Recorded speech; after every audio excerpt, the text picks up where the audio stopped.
All right. Hello, everybody. My name is Ferran, and today I'm going to talk about the background in React Native.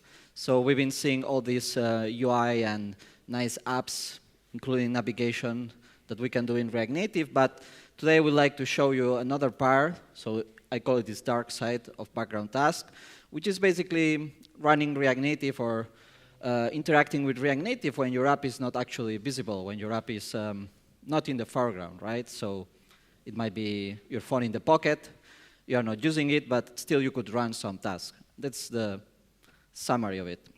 Well, thanks to our sponsors. I'd like to introduce myself, and then I would like to get to know you.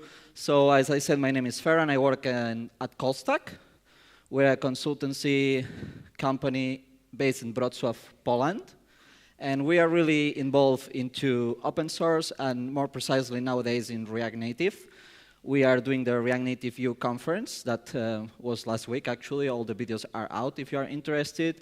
We contribute a lot with the React Native core itself and other libraries like Whole, maybe you have heard of it. React Native Paper, we also contribute into other libraries that are external to Callstack, like React Navigation and so on. So you can check it out if you like it. And now I would like to get to know you more. And I have a couple of questions, if you can raise your hand. So whom of you like Java? Yes, okay, some. And Objective-C? All right. So probably if I would have add this into my abstract, and I would come to this room later, you would have done this to me. But now it's too late. Why I'm showing this, though? If you would check the React Native repository, 60% of the code, around 60%, is not JavaScript. So we have like 25% of Java and around 20% of Objective-C. And I'm showing this because in this presentation, I want to show this dark side of React Native, this dark part, and there is a necessary evil there. And I would like you to understand a bit about this. And as example, I will talk about the background here. So why this talk, why you should care? Why is background important, actually? And if you could go to React Native documentation and search for background, you might find nothing. You would find something that is called Headless JS, and it's the only thing it's there, and it's about Android only. And we'll talk about that. But when we are developing React Native, we are not just targeting the DOM anymore, right? The browsers. We are just targeting mobile phones with Android and iOS. And I think we don't say this much, but one of the keys of React Native is that you can access anything from the native side. So if React Native doesn't suit your needs, sometimes you could just access the native side. And I think you saw this yesterday in this music player Raul was showing to you, right? We write a lot of native code there. And for me, that's the true power of React Native. So that's why I think this talk is important. And I know it's 4 p.m. It's bad time to show this, but I actually prepared the final slide with a diagram. So if some of you gets to sleep, at some point I will say, wake up, recap, and there is only one slide, and everything from this talk is in there. So we'll get to that. So what you can do with background tasks? Here's a few examples. Location. We can track user locations live, right? We can notify a user when it enters an area or leaves it. I don't know, maybe with like Uber is an example of this. And of course, we don't want to be checking our phone all the time to do this. The other example that you saw yesterday is playing music, right? So we would like to write an app that is playing music, and you don't want that when you lock your phone, you are not listening the audio anymore, right? You want to connect your headphones, but if you have the head jack, you will connect your headphones and keep listening to your phone when your phone is in your pocket. We have other stuff like sensors on your phones. You can detect some kind of gestures, special gestures. You can even connect it to your heart rate, so your phone would be locked, your app would be killed. but it could keep listening with your head rate with some other device connected to Bluetooth, and maybe if there is a problem, you can call an ambulance, and you don't want to call the ambulance yourself, yeah. And so on. And this is some of the examples of things you can do in the background, and it's truly powerful because when I was preparing this slide, I saw this tweet. I'm not going to enter about progressive web apps, if they are good or not. I'm not sure about that. But it was saying they are the future, and you can see there is a joke here, and the things are broken. And I just put this slide because I want to emphasize that we are not limited by the browser. So it's not like React Native is just a web view, a huge web view, or a hybrid app. It's different. And it's different, and I will explain you about what is composed of your React Native app, because this is also important to start developing apps in there. And as you know, and now you will probably not close the door of the room to me again, we have React UI, yeah? So we can write nice user interfaces with this technology we all love. And your components will feel and look the same in iOS and Android. Not only that, you have almost all the NPM packages that you love, maybe style components, Redux, MobX, including, I don't know, Formic that we just talked before. It's also working on React Native. I just check it. And of course, we have React Native. When somebody asks me what is React Native, I just say, well, it's a wrapper for native code with a bridge.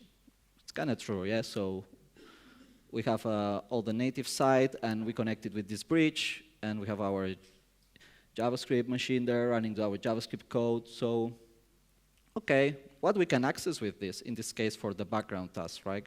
So on Android, we have all those things. If you are Android developer, or maybe you have touched it a bit, you will know we have all these desktop widgets, we have services, receivers. So for example, you can listen if you connect to some Wi-Fi and do something about it. In this case, what is important for this presentation are services, because actually services are that piece of Android that is running on the background. So we would try here to use them in our React Native app. And then it's iOS, and iOS has totally different things. What is interesting for us here are those background modes, and the pain point here is that on Android and iOS, it's completely different. Everything works differently. Mostly on Android you have a lot of freedom. On iOS you don't.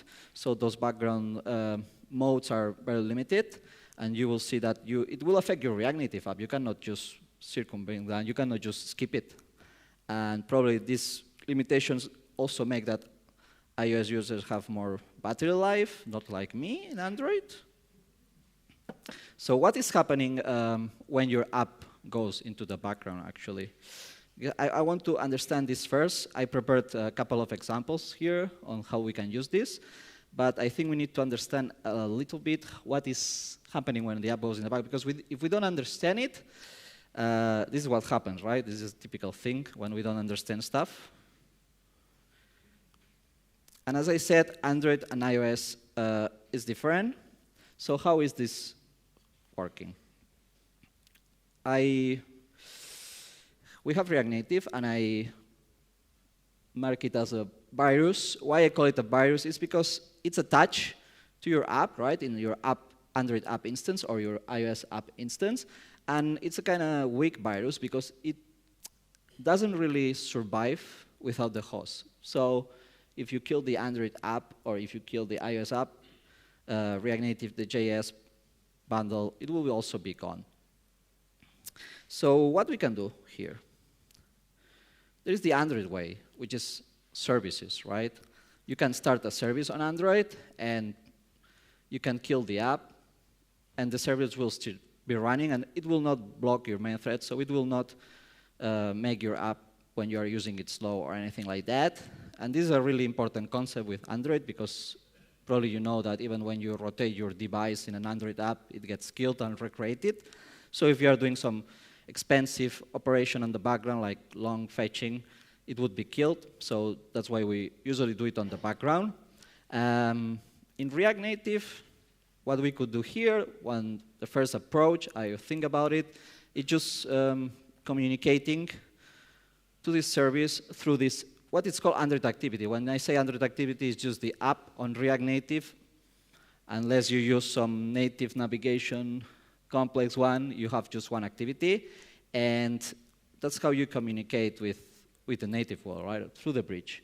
So here in our case, this virus could, I don't know, start a service and do something on the background. The problem is that at the moment that you will kill your app, your activity will be gone, and your React Native too. So the problem here is that we are losing control, how we can reconnect to that service, right? How we can't interact with it without opening the app. And we will see this later in our second example with this Headless JS I was talking before. In iOS, it's different. We have background modes, and the drawing is pretty simple. Our entire app, let's say, when we are doing some background operations with iOS, our entire app is woken up with, on the background, so our React Native too. So here I just put this bridge in the how we communicate it. And there are these background modes that we will see in a moment. And then they can, if we are configuring them on the native side correctly, they can wake up your app entirely. And it will also wake up your React Native part. We will see this easier in the examples. When I show you these background modes, those are the background modes on iOS. And this is native iOS, and this is what you can do on iOS on the background, and every mode has its own limitation. The ones that are selected, audio and background fetch, are the two examples I'm going to show today. So enough of theory.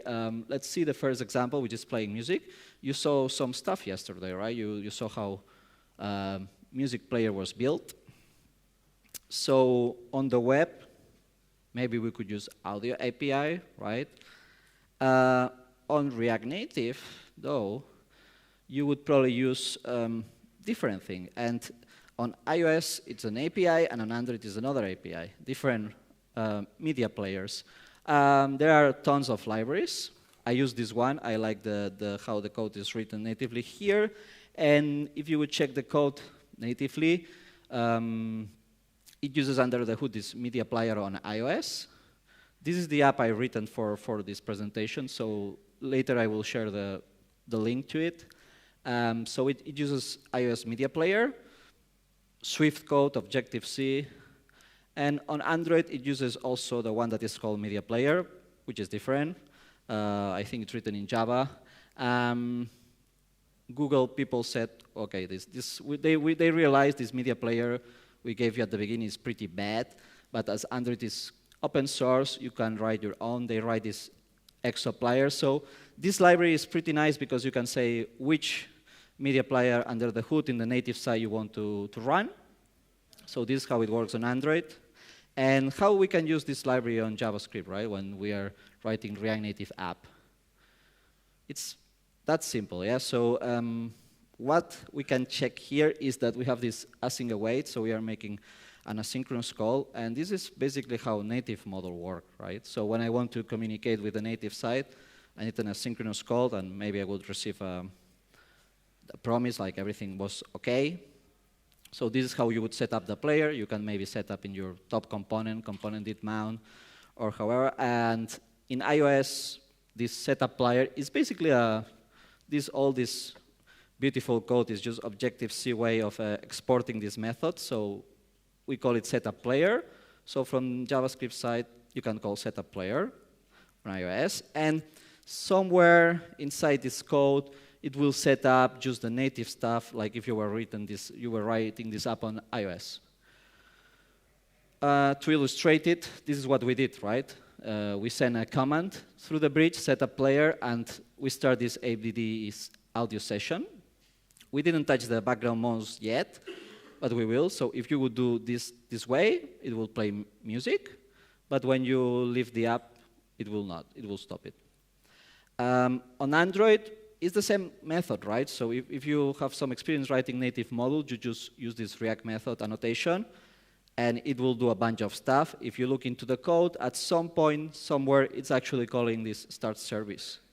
And you are not even realizing when you're using this library, but you're already running the code on the background, all this native code that is playing your music. So you would do something like this, right? So even when you would leave your app, music will still be playing. And this is kind of a bit dangerous on Android because you need to handle when to stop those kind of stuff. You cannot leave something running forever. And other commands on this library are the same for adding a track, for playing music. So everything under the hood is native, and it uses totally different APIs. But then in JavaScript, you have the same. So you communicate it asynchronously here. And this is kind of the beauty of React Native. And maybe I even explained too much here how to write native models, but this is basically how you create a native model. So how do you give background capabilities to this music player then? On iOS, you just need to open Xcode, and from those background modes, you would click Audio 1, and it's done. It would work. There are some libraries, because they are native libraries, and you know this command React Native link. So there are some libraries that would give you a script, post script for this command, and it will do this for you, which is pretty dangerous because you are not realizing this happening probably. It changes some files of iOS that are pretty cryptic. This library is optional to play music on the background, so you just need to go and do it yourself. And on Android, as I explained, it's done. It's already started a service, so it's working. However, at some point you need to stop it, right? So this library would give you some function to stop it, and if you would check the code, at some point it says service stop self. So you could actually do it. You could send a signal to the activity to destroy it, but as you can see, this is a problem, right? Before we said if we kill the app, the React Native is gone, so I wouldn't be able to stop the service here anymore unless I open the app again and so on. This is not ideal for those kind of apps, so basically you would have a native widget, which is already provided by the library again. So on iOS, it uses the native widget, and on Android, it uses a notification. So with those buttons, you could stop it already. If you want to do it with React Native, you would open the app, or you would use Headless JS that we will see in a moment. If you are interested in this example, I just open source it so you can play it. It's a React Native app that works on iOS and Android.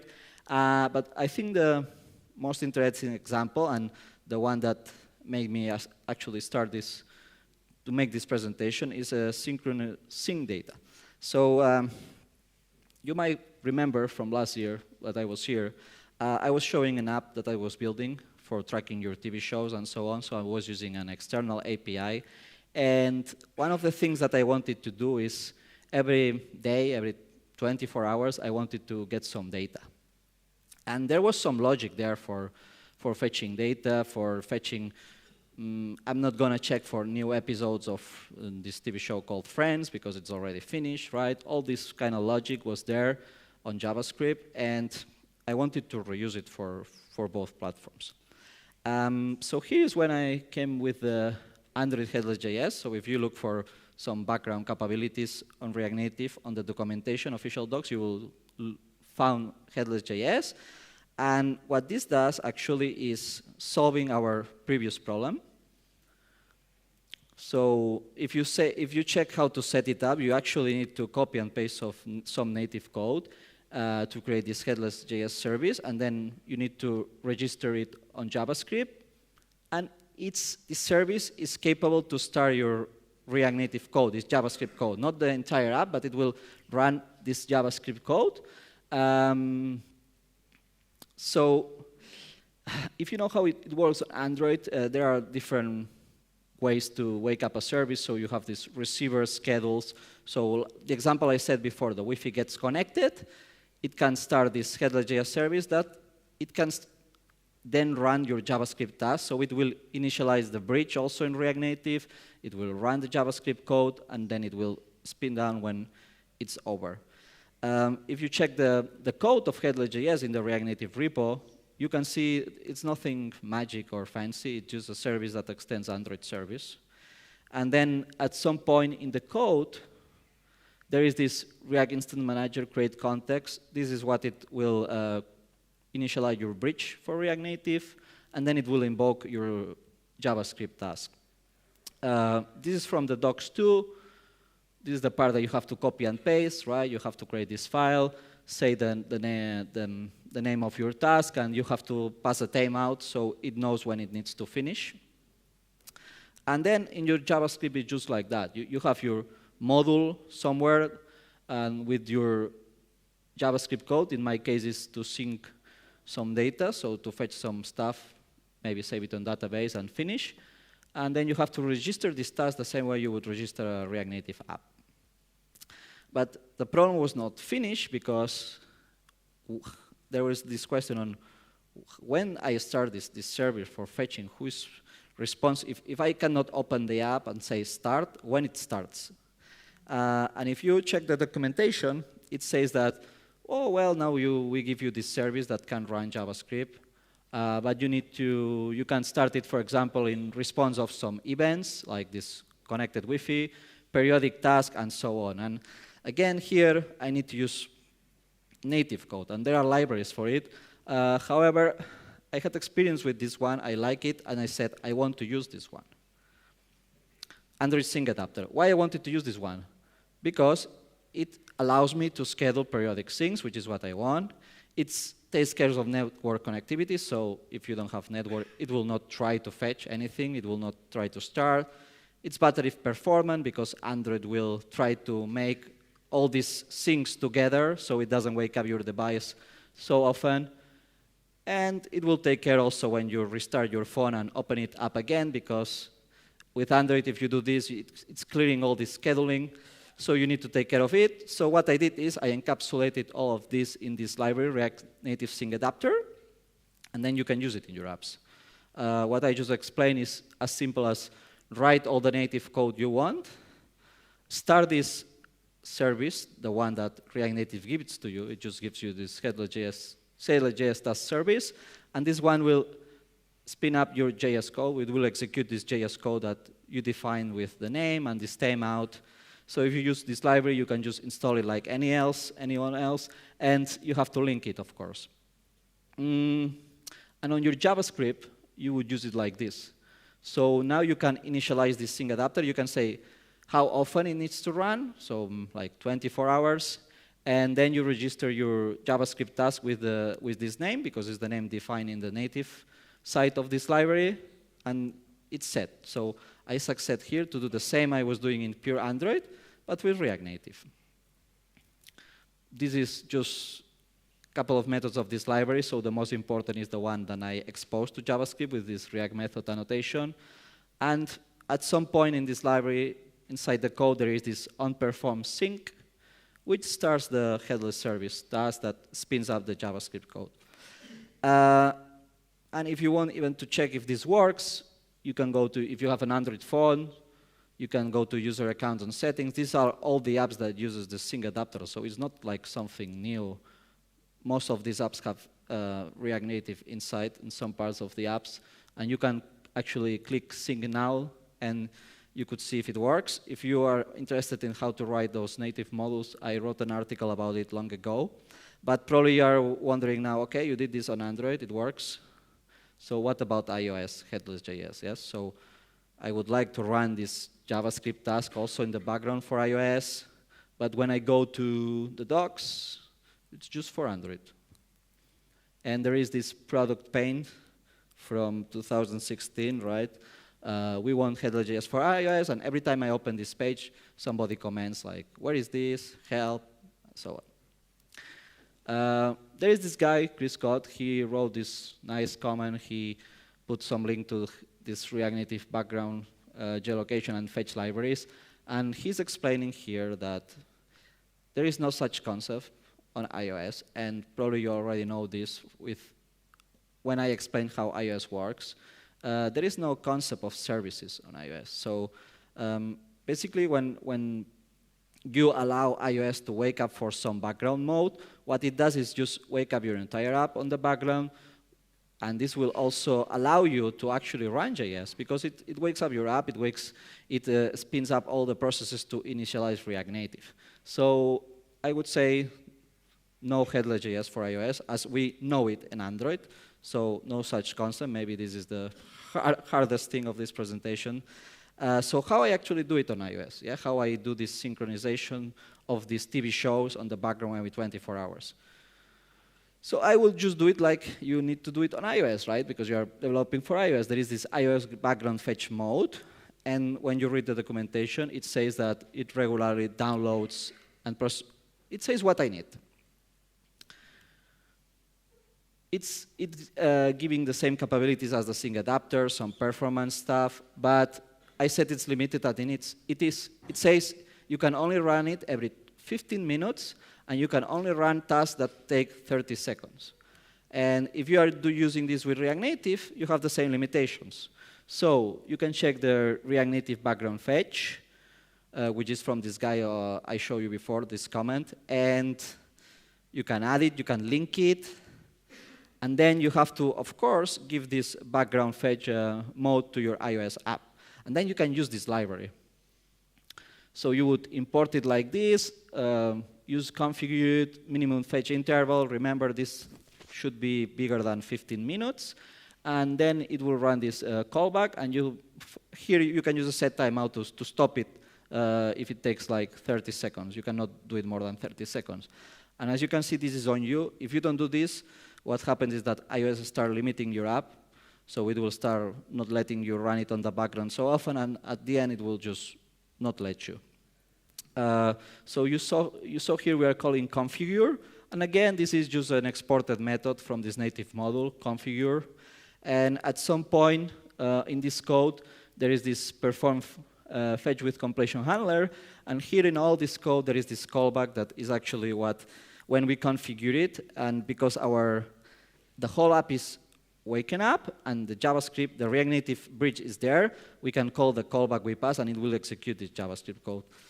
If you want to test this out, you can go to the debug mode of Xcode and run simulate background fetch. You could console log it, and you will see it working. So now that we know this, and just to sum up too, there are, for example, these receivers on Android that we were talking before. So you can just react when the Wi-Fi is on. So you can say, OK, and this needs some native work if nobody does it for you, right? And you would say, start this Headless JS Service, and you can configure to run a JavaScript task. And this is basically how it works. We were talking about start service for Android all the time, and not long ago there was the new limitation. So you need to use start foreground service if you want, for example, to play music and show a notification all the time to the user that something is happening. Because before you could start a service that runs in the background, the user doesn't know what's happening, and your battery is draining up. Or you can just use schedulers to do it together, like the SyncAdapter I show, or other ones for newer APIs. Why I show this slide? Because it's not only for Android users, it's also for React Native developers, because we are targeting this platform too. And this is when, if somebody is sleeping, it's the wake up. So what I showed first was the music example on iOS without background. So we send instruction through the bridge to our native module to play music. If we turn on this background capability, it will just work. The music will continue running. And there are other capabilities, right, like this fetching or other waking up. So on iOS, it's pretty easy. On the other side, we have Android. So we first seen that we could start this media player, this music communicating with the activity through the bridge. Again, another instruction to the native model that plays with the services and so on. Then we saw that this in Android is a bit limited because sometimes I want to do stuff without having to start the app. The same way that background modes are capable to wake up the iOS part, I wanted something to wake up the Android part without doing it myself. So we have this Headless JS on React Native that is capable to, it's running a service, and it's capable to run JS code. It's capable to start all the React Native initialization, the bridge, and so on, and it will run this code. So I think this is the summary of the whole talk. And what I want to say to finish is that there is no magic. So it's not like there is no dark side or anything. It basically works the same way like if you were writing a native app. And this is what is important. So we can access those capabilities and we can use them. And I always say to the React Native developers that work with me that we are mobile developers, right? So sometimes that is hard because we have sometimes to write different kind of codes, but this has this power advantage that we can really write a native application with all these capabilities, all these backgrounds, all this location stuff. And maybe there is a bit of more work to do this, and there was a lot of work at the beginning, but you saw that you have all these libraries out there that are solving the problems for you. But I thought that it's kind of good to understand how it works under the hood and what are we doing and giving to the mobile users the same experience as native developer does, but writing React Native. Thank you.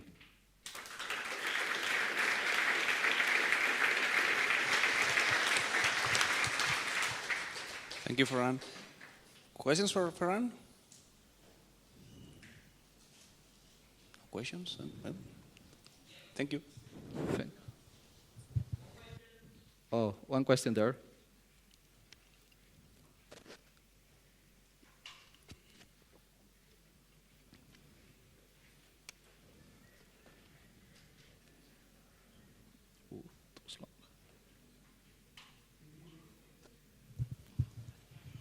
Hi.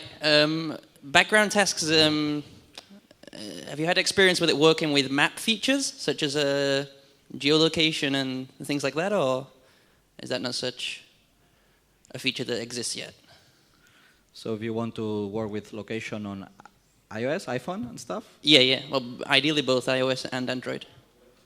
Yeah, so that's typical use case, right? So if you would have to use all this native platform stuff and maybe at some point you want to write some JavaScript tasks, but it's not, in my experience, it's not efficient or it's not optimal to have the React Native or the JavaScript running all the time.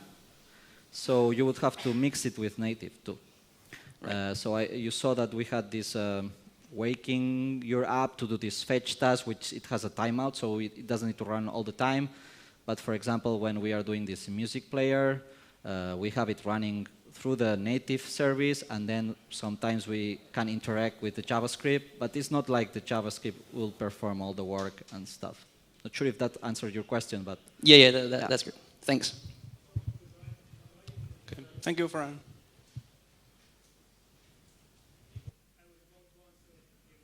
Oh, okay. You can do it. Another one? Sorry, I didn't see you. So the transistor soft guys that did the module is background fetch.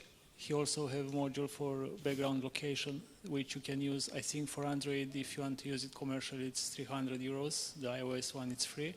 And it's really, really good. I use it in one of the applications. That's it. Okay, then. Thank you. Thank you for your talk.